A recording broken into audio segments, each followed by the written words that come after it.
Bonjour à tous, aujourd'hui nous allons voir comment nous servir de la gomme électrique, de la gomme synthétique et de la gomme mie-de-pain. Alors pour cela, je vais fabriquer un dégradé de cette manière. Remarquez bien comment je tiens mon crayon. Je n'appuie pas trop sur le papier pour pas que ça marque profondément. Par contre, j'appuie un peu plus sur ma mine quand je veux faire un dégradé plus foncé.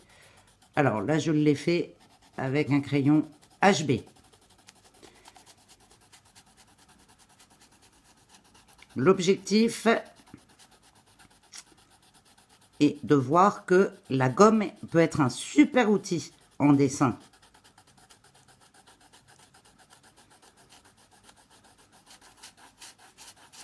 Alors, je commence par la gomme que nous connaissons tous, la gomme de l'écolier, celle que nous avons tous utilisée.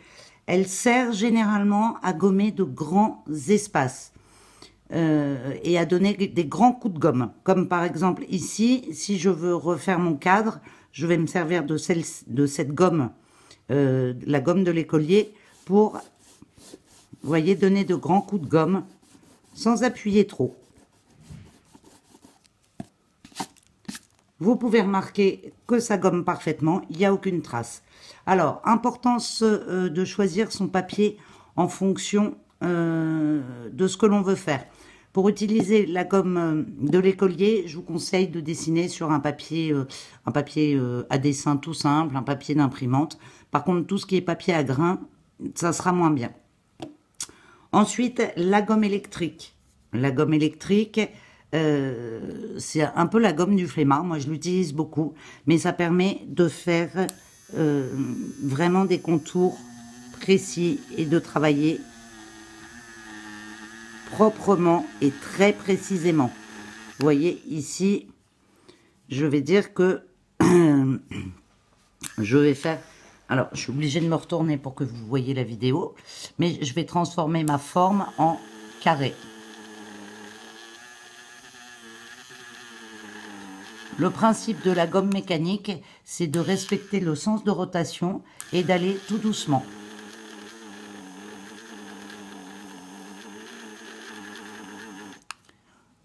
Comme ceci. Vous voyez la précision? Moi, généralement, je l'utilise pour tout ce qui est système d'ombre dans les yeux, dans les cheveux. Pourquoi dans les cheveux? Parce que les cheveux, c'est au départ, c'est un peu une masse comme ceci, et dans lequel vous pouvez mettre des reflets. Donc vous voyez, vous pouvez travailler à l'intérieur et refaire une forme.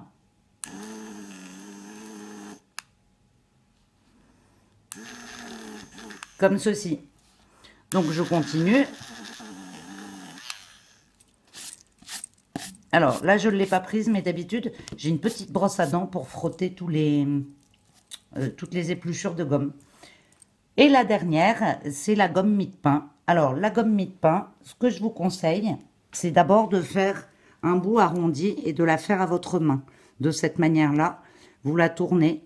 Ça a deux avantages. Le premier avantage, c'est que vous la nettoierez, c'est-à-dire que tout le graphique qui est sur la gomme disparaîtra. Et ensuite, de la faire avec une forme ronde et aplatie, comme ceci. Et après, sans appuyer, vous pouvez aussi, vous voyez, faire des dégradés, des nuances. On va faire... La gomme mie-de-pain, sur les zones foncées, atténuera la couleur que vous avez mise. Ne l'enlèvera pas forcément. Par contre, rien ne vous empêche, vous voyez, d'étaler et de faire différents graphiques. Moi, j'utilise beaucoup la gomme mie-de-pain sur le papier aquarelle. Pourquoi? Parce qu'elle n'abîme pas le papier. Et vous n'êtes pas obligé d'appuyer. C'est surtout pour nuancer les valeurs, la gomme mie-de-pain. Ma préférée, c'est quand même la gomme électrique.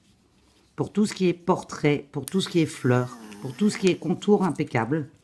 Et la botte secrète, c'est soit le crayon pastel blanc, je n'ai pas là, ou soit le tube de gouache blanc. Et à ce moment-là, vous apportez un petit peu de gouache blanc en l'étalant bien, surtout sans mettre d'eau, pour faire la zone de blanc. Donc je récapitule. À partir du moment où vous avez une forme comme ceci, quelles sont les gommes que dont vous pouvez vous servir comme outil pour réaliser tous les dessins que vous voulez. Alors, si c'est pour faire des grands coups de gomme, vous prenez la gomme de l'écolier comme ceci. Ensuite, si vous voulez faire gommer des détails et faire des contours précis, vous prenez la gomme électrique. Alors, je sais, la gomme électrique, elle a un prix au départ, mais je vous garantis qu'on s'en sert souvent. Vous pouvez aussi, au départ, acheter la gomme crayon. Mais celle-ci, elle est tellement confortable.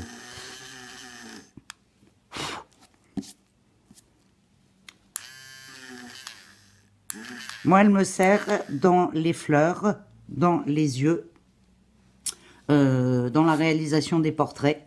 Et la dernière, vous pouvez utiliser la gomme mie-de-pain en la mettant en arrondi et ainsi faire des formes plus atténuées. Mais le papier ne sera pas complètement blanc. Voilà, je vous dis à très vite.